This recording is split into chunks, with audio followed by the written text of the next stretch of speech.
Olá, bem-vindos a mais uma Quinta Técnica.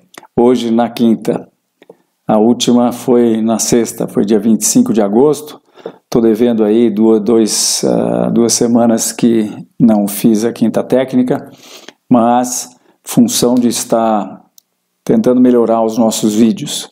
Espero que você goste da nossa nova apresentação, do som, da iluminação e da captura de vídeo também. Eu estava usando um programa, estou usando outro, enfim. Então eu sou Fausto de Arruda Botelho e nós vamos analisar os mercados do Brasil e do exterior. E também, dessa vez ainda, o mercado de Bitcoin. Eu digo dessa vez ainda porque as próximas análises vão ser feitas no nosso canal de criptomoedas, que é o CryptoCash. Se você ainda não se inscreveu, se inscreva. Hoje mesmo eu gravei o primeiro vídeo em que eu explico com detalhes que diabo é esse negócio de Bitcoin. Bitcoin e todo o conjunto de informações que cerca o Bitcoin, como adquirir Bitcoins, como guardar Bitcoins, como gastar Bitcoins, quem toma conta dos Bitcoins, enfim. Eu, numa caminhada matinal hoje, gravei esse vídeo, ele deve estar saindo amanhã ou depois no canal CryptoCash.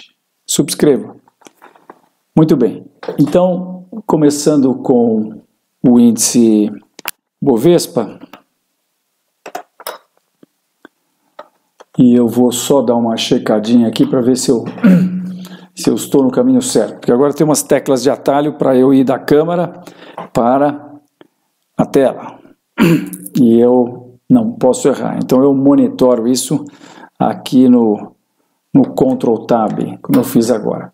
Muito bem, então no dia 25, que foi a nossa última análise, a gente dizia que o Bovespa tinha de fato rompido essa acumulação que nós estávamos já imaginando ser uma acumulação de continuação, e ela provou ser de fato uma acumulação de continuação. A situação é a de que aqui no Bovespa nominal a gente agora claramente teve um primeiro movimento de alta, que foi o que eu entendo ser a onda 1 da tendência de alta de longo prazo, que deve estar se iniciando, ou que se iniciou com a quebra dessa resistência. Por que se iniciou aqui?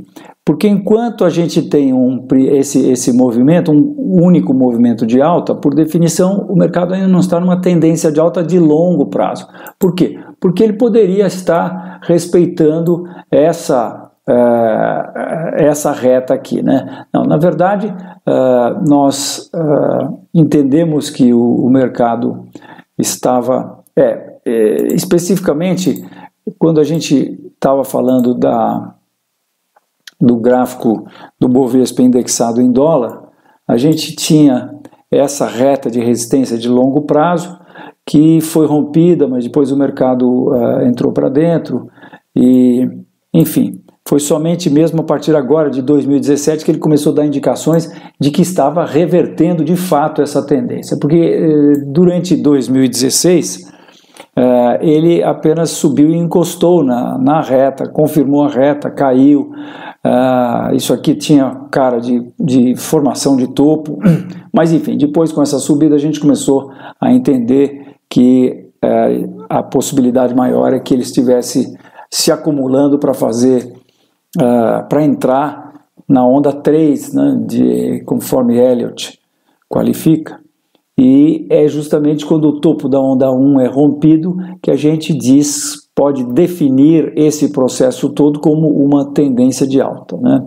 Assim como a gente poderia definir esse processo aqui como uma tendência de alta quando esse topo foi rompido, ou talvez esse topo aqui quando foi rompido.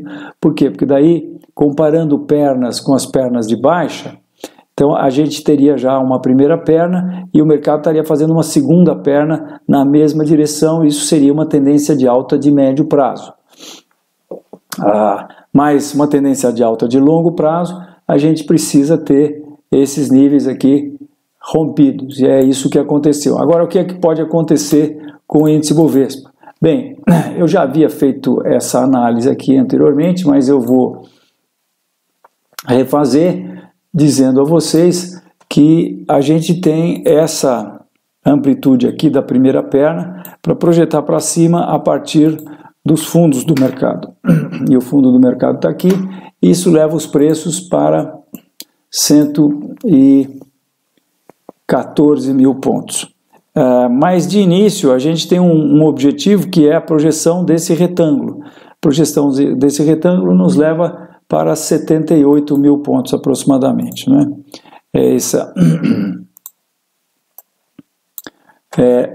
Essa 78 mil pontos, que é para onde nós entendemos que o mercado está se movendo. Então estamos altistas aí no curto, médio e longo prazo no índice Bovespa. O índice Bovespa indexado em dólar está nos mostrando algo parecido também. Esse é um gráfico indexado em dólar, porque a gente traz ele desde 1963. Na verdade, o Bovespa começou em 68, esse pedacinho a gente importou da Bolsa do Rio, do índice da Bolsa do Rio, e a gente indexa esse gráfico com o dólar. O dólar serve para retirar a inflação do nosso mercado. Se a gente não retirar a inflação, fica essa coisa aqui absolutamente impossível de ser analisada por conta da nossa inflação, que foi de 4% nesse período aqui, né? Mas à medida que a gente indexa, então existem duas maneiras de se indexar um gráfico. Você pode dividir pelo indexador, quando então você vai ter um gráfico com escala no indexador. No caso, o indexador é dólar. Então, aqui nós estamos vendo a cotação do Bovespa em dólares. Bovespa estaria hoje 23.837 dólares. Mas a outra maneira de nós fazermos essa indexação em dólares é a gente trazer a valor presente, ou seja, inflacionar o passado. A curva não mexe, ela fica exatamente a mesma, só que aí a gente vai ter a cotação em reais. Cotação hoje do Bovespa, 74.657. Bem, mas por que usar uma ou outra? Vejam, se você usar o processo de trazer a valor presente, o que a gente faz é que a gente pega, por exemplo, esse fundo aqui, divide pela cotação aqui do mês específico, do dia específico aqui de 2002 e multiplica pela cotação de hoje.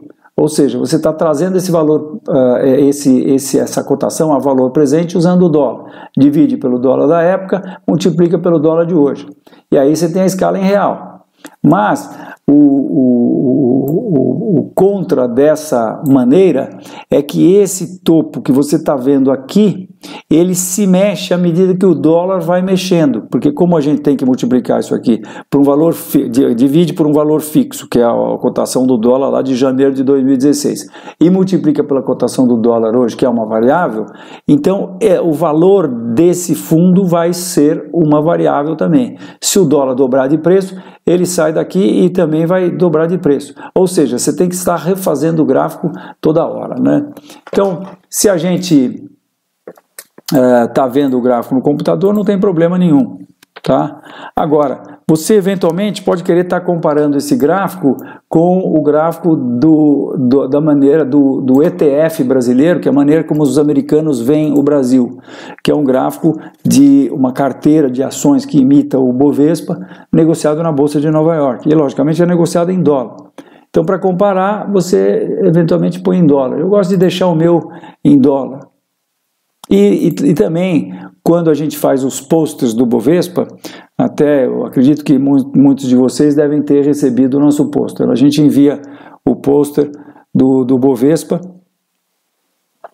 para os nossos clientes e para diretores de associações do mercado. Nós fazemos isso em conjunto com a Bolsa de Valores de São Paulo, com a B3, que patrocina a impressão e distribuição desse pôster, né? Então, quando a gente faz o pôster que vai ficar parado na parede de uma sala, a gente faz em dólar, porque daí, em dólar, você sabe ver em que nível está o mercado, né? Bom, muito bem. Isso posto, então a gente vê que a gente pode ver que aqui em dólar os preços também romperam essa reta, fizeram um pullback aqui. Essa reta, na verdade, a gente teria que pôr ela um pouquinho mais para baixo. Essa escala está em reais, né? E aí a gente aqui no gráfico indexado, a gente tem uma outra. Eu vou pegar mais ou menos por aqui. A gente tem uma outra projeção que é 140 mil pontos. 140 mil pontos contra os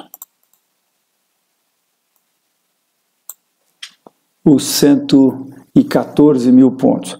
Agora, por que essa diferença, né? Porque é 140 mil pontos com o dólar de hoje. Se o dólar cair, como parece que vai acontecer, quando a gente olha aqui, por exemplo, os indicadores mundiais, onde é que está o dólar aqui? Dólar Index, indicadores mundiais, o SDX.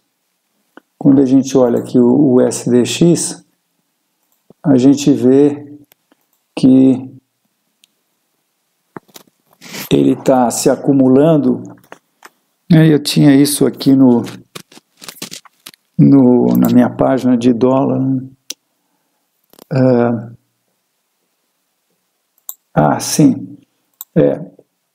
Deixa eu voltar aqui no indicadores mundiais para mostrar a vocês que esse é o dólar comparado com uma cesta de moedas.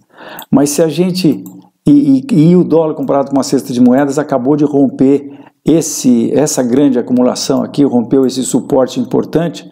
Ele acabou não, mas foi recente que ele rompeu isso e deve cair em relação à cesta de moedas. Mas aqui, nessa tela aqui, em que a gente tem todos os gráficos do dólar, a gente tem um gráfico muito interessante, que é um gráfico em que a gente tira a inflação do dólar.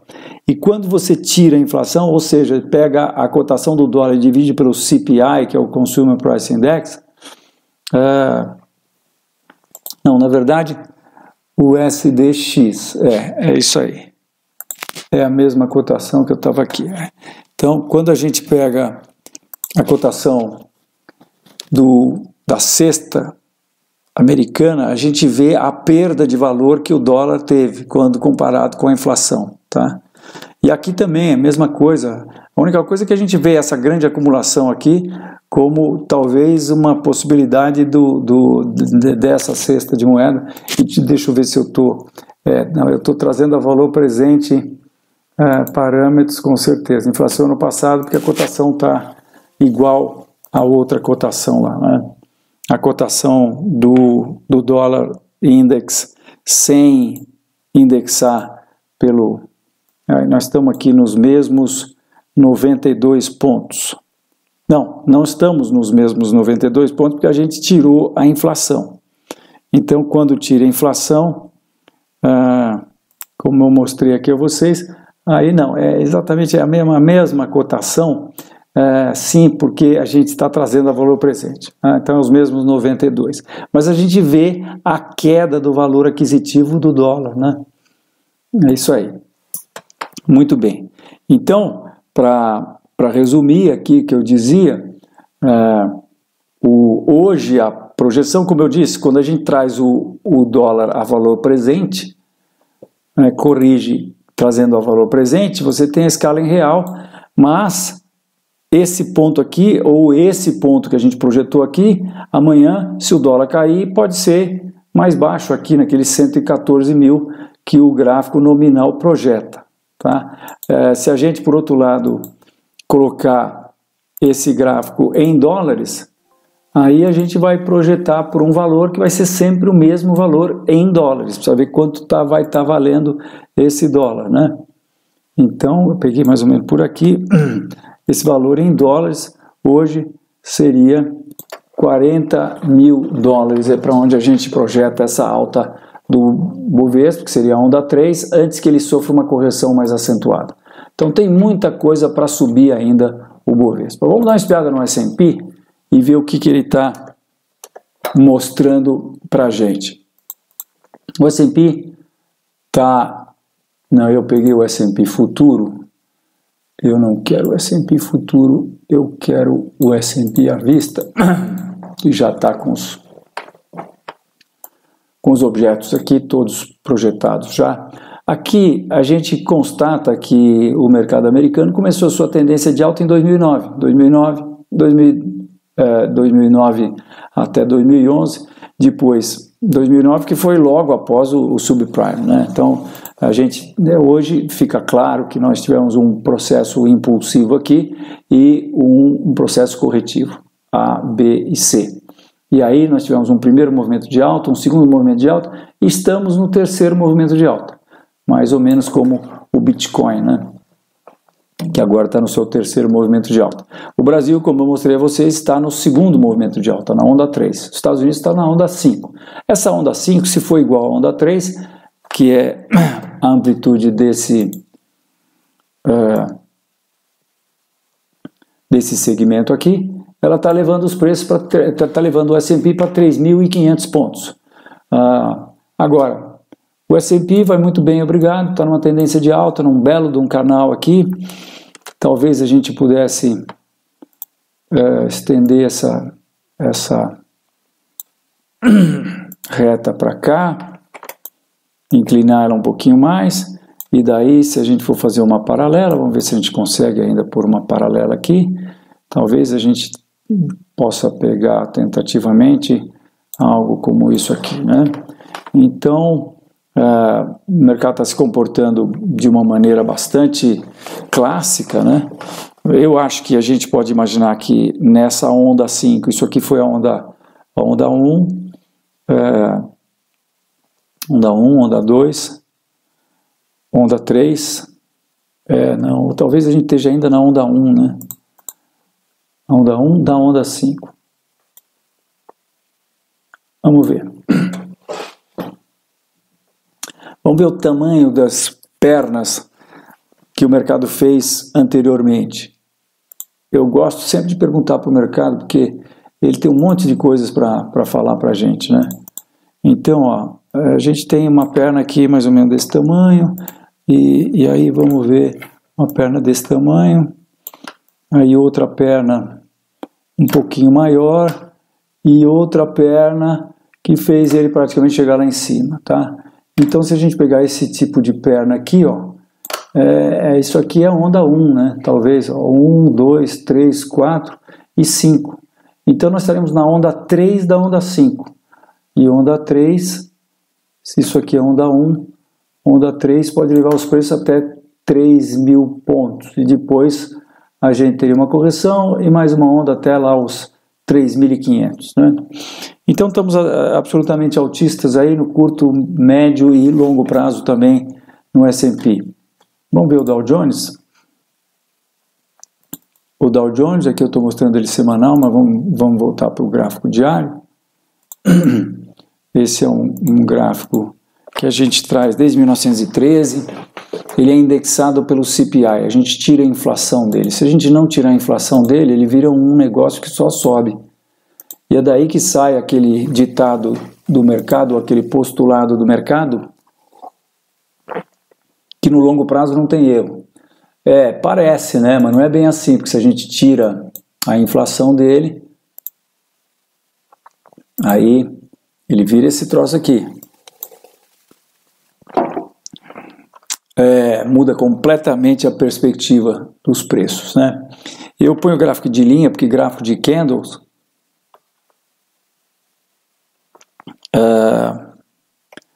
gráfico de candles não mostram esse período aqui, porque nesse período a gente tinha só os fechamentos. A partir de outubro de 1928 é que a Bolsa de Nova York começou a publicar abertura, fechamento, máxima e mínima do mercado. Se alguém tiver curiosidade, foi exatamente no dia 1º de outubro de 1928, que alguém falou, pô, vamos publicar mais aí informações sobre o nosso índice Dow Jones Industrials. Nessa época ele ainda era, eu creio, chamado de média dos industriais, assim como Charles Dow o definiu. Muito bem, então por isso eu, quando vou mostrar o gráfico todo, mostro ele em gráfico de linhas, porque daí a gente vê, e quando a gente passa esse ponto, aí então a gente pode voltar ele para candle, né? Então nós tivemos aqui claramente o mercado rompendo um nível importante de resistência, que agora virou suporte,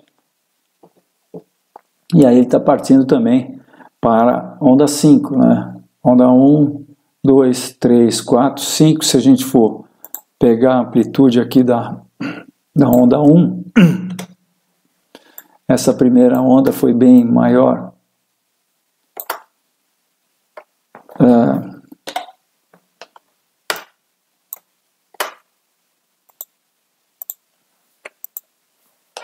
Do que a segunda, mas se a gente pegar essa onda 2 aqui, ou melhor, a onda 3, que foi a menor de todas, aqui também nós tivemos o pânico de 2008, né?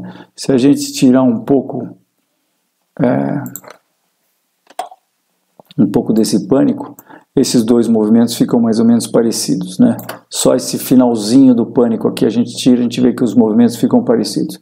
Mas agora, se a gente então pegar a onda 3 e projetá-la para cima, a gente vai ter uma possibilidade de alta que levaria o Dow Jones até os 27 mil pontos, nós estamos aí a 22 mil pontos, isso nós estamos falando de uma alta de mais 23% no Dow Jones, né? Ele vai muito bem, obrigado também, na sua tendência de alta, que eu acho que a gente pode qualificar aqui.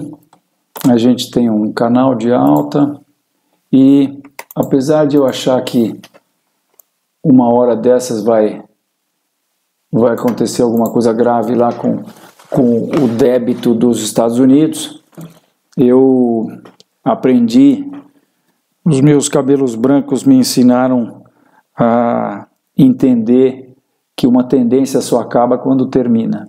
Então, it's a bull market, como dizia o Charles Dow. E hoje deve ter muita gente se perguntando se deve manter ou se talvez deva sair da posição isso é uma pergunta que está se fazendo bastante no Bitcoin, né?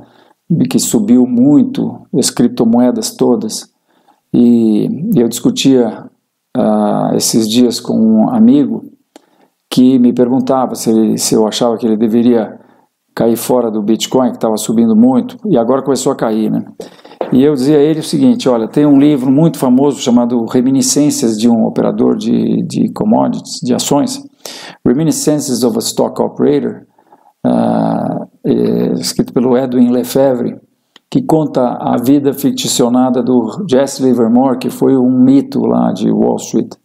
Ele é ficcionado como Larry Livingstone no livro, mas e conta várias histórias, é interessantíssimo o livro. No tempo que não existia CVM ainda, e no tempo que as pessoas manipulavam bastante o mercado, né?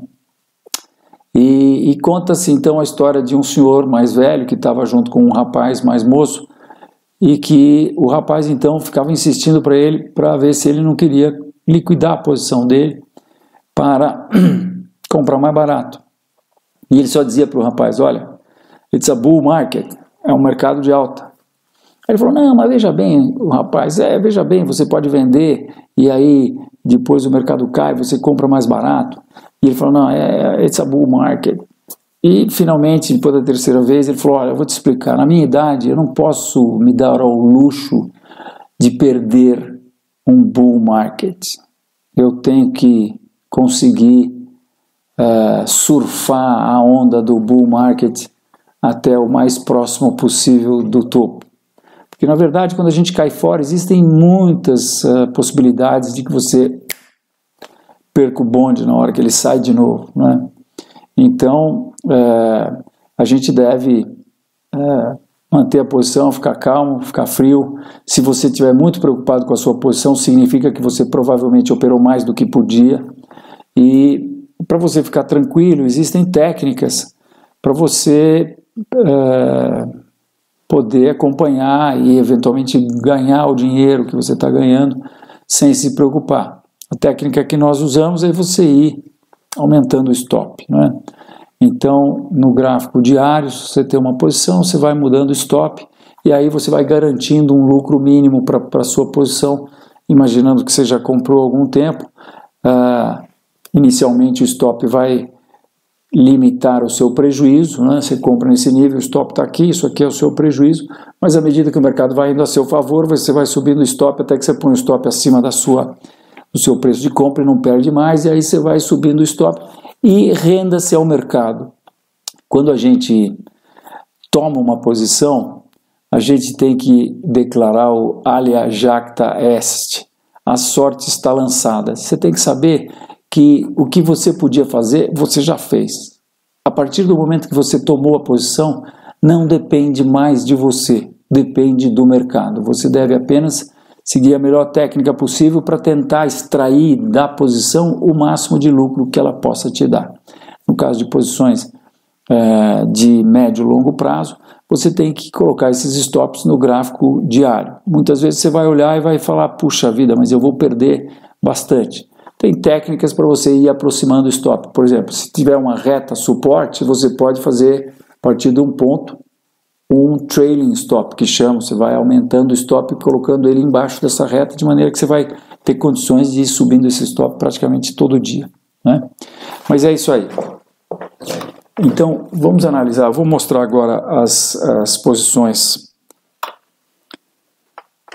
que nós estamos aqui nas recomendações. Fizemos mais uma recomendação hoje.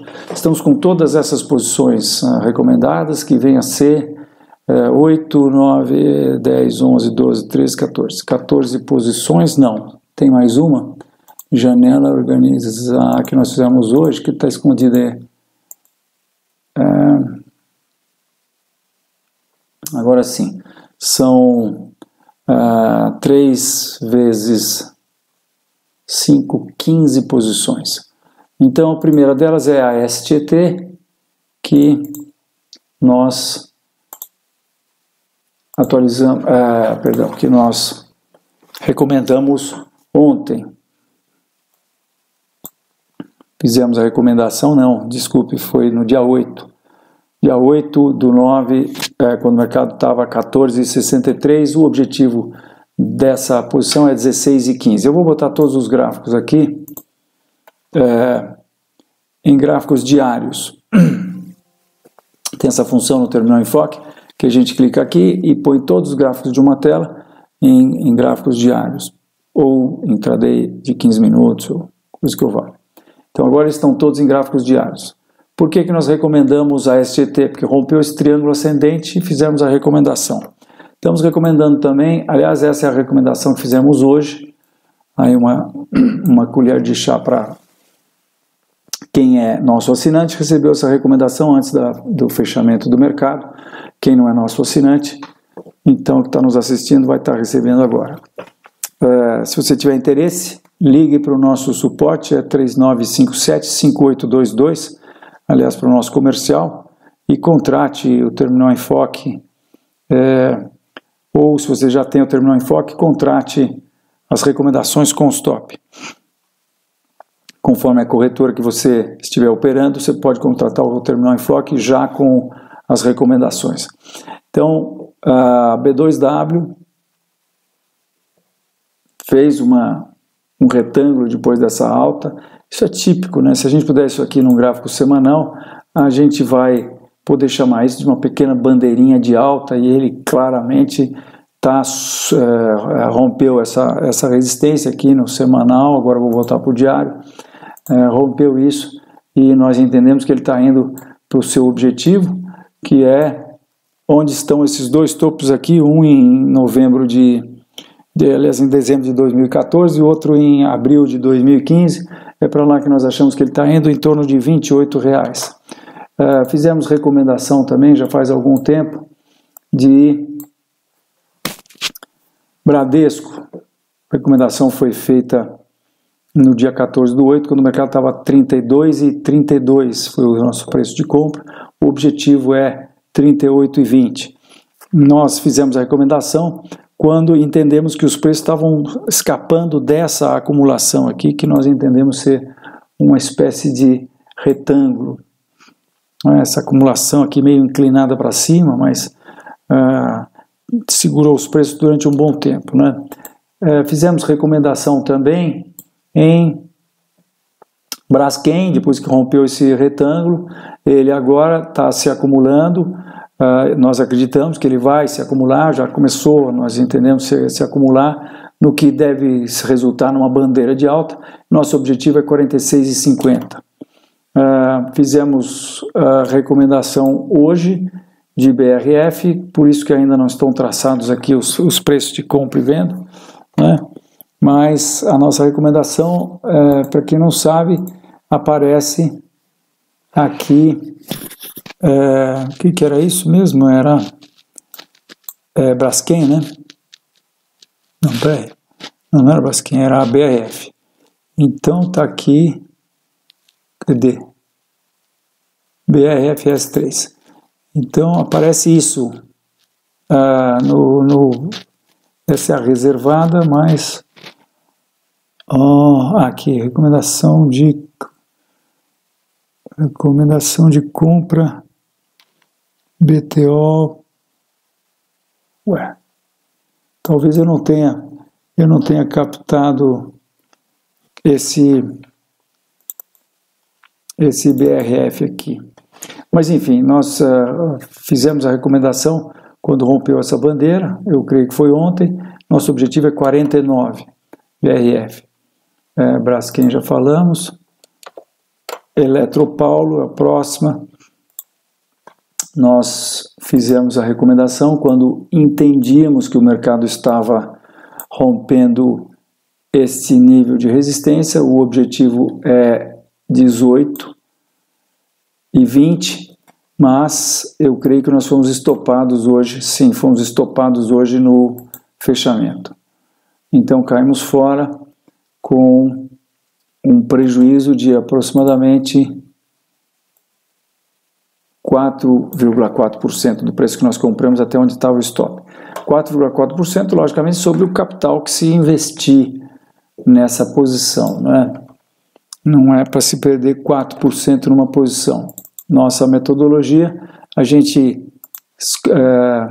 define sempre o valor da posição, melhor, a gente define o tamanho da posição para que se perca sempre o mesmo tanto. Em torno de 0,5% nós entendemos que é mais do que suficiente para você arriscar numa posição. Porque como você tem posições que você tem pelo menos 2,5 a 1 de fator lucro-prejuízo, ou seja, se o mercado chegar no seu objetivo, você ganha 2,5, e se chegar no stop, você perde 1. Perde 1 e ganha 2,5. Então, se você está arriscando meio, você está com possibilidades de ganhar 2,5% em cima do... meio você tem condições de ganhar 1,25, né? Por exemplo. Muito bem. Então, o Equatorial, nós fizemos a recomendação com os preços a 61, no dia 22. Foi aqui a recomendação e o objetivo é 70,10. Está indo bem a posição.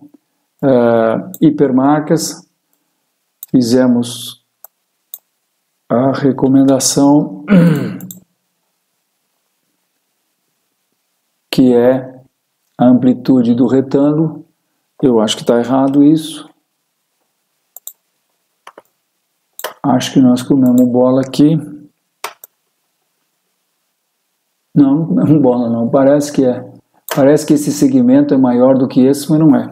Nós projetamos a amplitude do triângulo ascendente, que é um objetivo otimista, mas agressivo, né? Ainda teria, a partir do fechamento de hoje, o mercado ainda teria 39% para atingir o nosso objetivo. Nós já estamos com o mercado no lucro. Ele hoje chegou a próxima aqui do nosso stop era 30,84, ele chegou a 30,86 hoje. Não, na verdade eu acho que nós mudamos o stop depois que o mercado fez esse fundo aqui. Eu creio que sim. Depois que o mercado fez esse fundo, preciso atualizar aqui o intraday, porque eu fiquei com o computador desligado, só botão direito, atualizar, ele já atualiza. É isso aí. Estamos também com recomendação em Iguatemi, recomendação de Iguatemi, projeto um objetivo a 43. Fizemos a recomendação depois desse retângulo ser rompido, essa recomendação foi ontem. Estamos também com recomendação em Itaúsa, objetivo 12. Fizemos a recomendação quando, vejam, esse topo foi rompido. A gente está sempre de olho para pegar essas oportunidades, ou não deixar que essas oportunidades passem despercebidas, né? Essa recomendação fizemos ontem também, quando o mercado rompeu esse retângulo, o objetivo é 22, isso é Croton. Fizemos também recomendação em Randon, o objetivo é 8, está indo muito bem a posição, vejam como a gente vai mudando os stops das posições. Essa posição já está no 1, 2, 3, 4, já está no stop número 8. E assim a gente vai navegando a posição, né? Agora, se a gente for no intraday, nós vamos ver por que pusemos aqui. Tem dois fundos aqui, nós pusemos, e mais um outro fundo aqui. Nós achamos que isso aqui está perfeitamente protegido, né?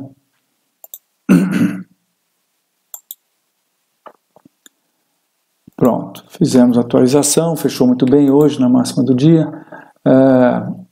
E objetivo R$8 aí para Randon.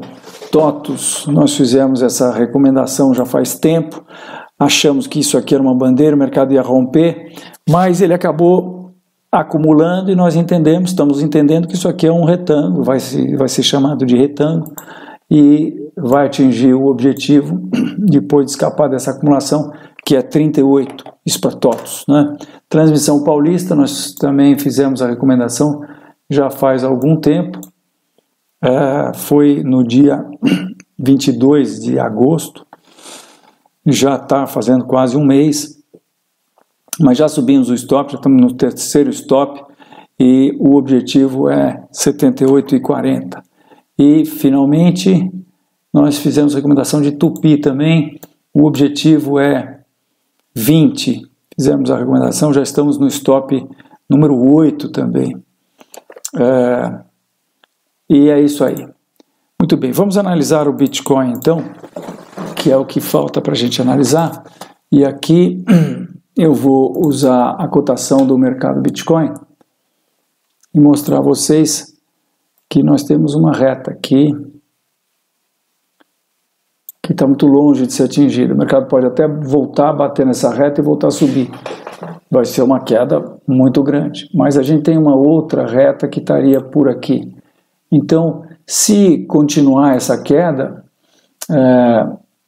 o mercado poderia cair até próximo dos 8 mil, talvez 9 mil. Mas a gente está agora, eu entendo, testando um nível de suporte, porque nós tivemos essa queda aqui que aconteceu no meados de agosto e esse topo que se juntam mais ou menos por aqui. Como hoje o mercado deixou uma pequena sombra, quer dizer, hoje não, né? Porque, na verdade, como se sabe, o mercado de Bitcoin não para. Mas vejam que nós estamos aqui no gráfico intraday agora, estou mostrando que nós estamos com um nível aqui onde foi uma queda violenta que aconteceu no dia 15 de agosto passado, né? No curto prazo, quando a gente tem mercados voláteis como é o do Bitcoin, e eu mostro aqui e relembro a vocês a minha análise, que eu fiz, na verdade, quando os preços estavam abaixo de $1.000, né? Eu primeiro fiz esse gráfico, peguei as cotações e fiz esse gráfico. Quando eu digo fazer o gráfico, precisa se entender que para fazer esse gráfico nós tivemos que pegar as cotações de uma bolsa americana que era a mais importante, que era Mt. Gox, e que depois quebrou. Mas ela era a bolsa que tinha as cotações desde o início, quando começou a se negociar bitcoins aqui, para vocês terem uma ideia. Bitcoin era negociado a 0,06 centavos de dólar, ou a 6 centavos de dólar. Então, quando a gente faz isso e a gente põe em escala logarítmica, porque, infelizmente, a maioria dos gráficos que a gente vê em sites de criptomoedas na internet e em notícias de criptomoedas, são sites que eu vou mostrar aqui para vocês. Vou mudar aqui no estilo, vou editar e vou pôr o gráfico de linha com cor azul um pouquinho mais destacado aqui e pronto. Então, aí a gente vê que o gráfico em escala aritmética, ele nesse período todo aqui, 2010, 2011, 2012 e também até quase o final de 2013, ele não mostra oscilação nenhuma, né?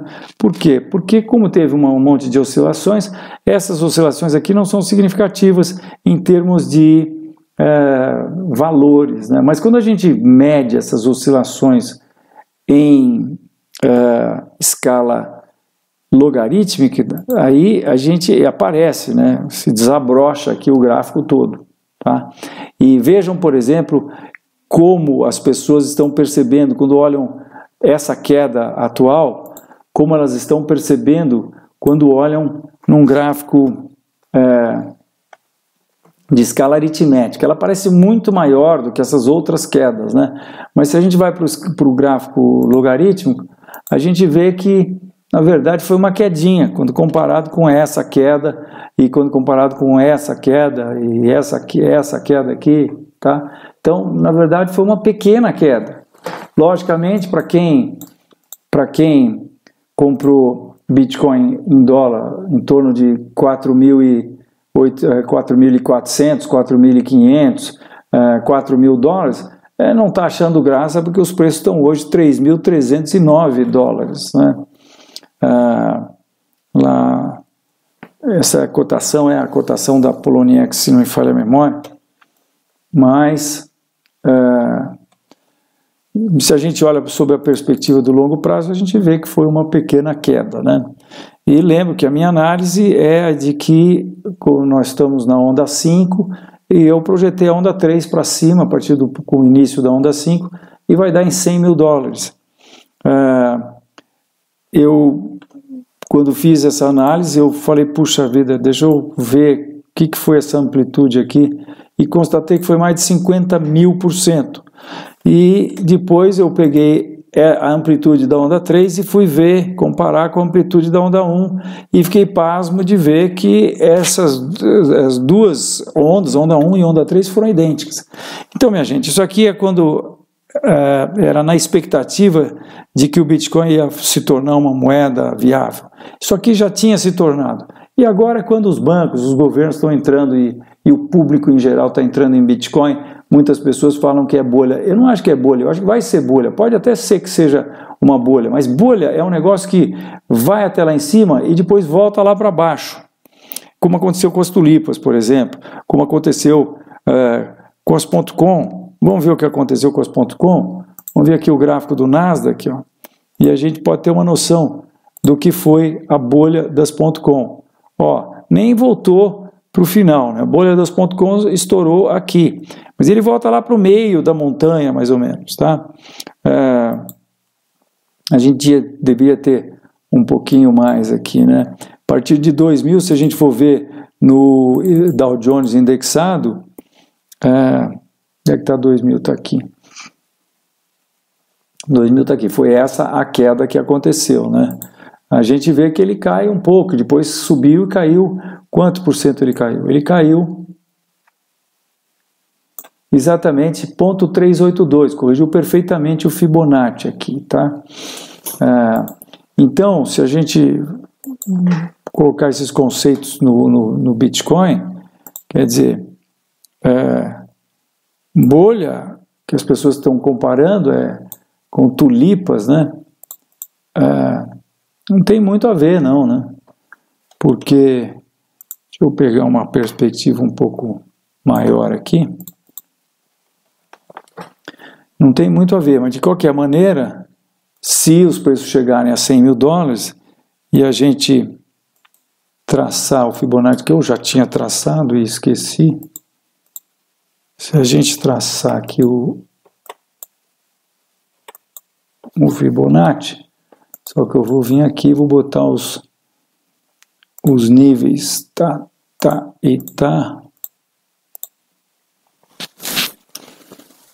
O Bitcoin então voltaria para 500 dólares, depois de 100 mil dólares, porque também a alta dele é uma coisa absurda, né? Mas isso aí é o futuro que vai dizer, né? Talvez a gente possa ter uma correção para 10 mil dólares, que seria mais razoável, né? E aí corrigiria só a onda 3. Mas enfim, remains to be seen, como dizem os americanos, né? De qualquer maneira, no curto prazo, a gente pode traçar uma reta aqui, uma pretensa reta suporte, e ver que o Bitcoin pode cair um pouco mais, até os 3 mil dólares, talvez. 3 mil dólares ele vai atingir o topo dessa acumulação, deve segurar lá. Se não segurar, vai ter uma queda um pouco mais acentuada. Esperar para ver, né? Então é isso, minha gente. Eu agradeço aí a você ter assistido o vídeo. Se você gostou, dá lá um like logo aqui embaixo. Logo aqui embaixo do vídeo também, quando você está no YouTube, e principalmente se você está nos vendo, assistindo esse vídeo com o seu aparelho celular, tem uma setinha logo abaixo do vídeo. Se você clicar nessa setinha, aparece toda a descrição do vídeo, e você também tem a possibilidade de se inscrever no canal, e além de se inscrever, se você tocar no sininho, você vai ser avisado cada vez que a gente estiver fazendo um novo vídeo. É isso aí. Obrigado pela assistência, até a próxima.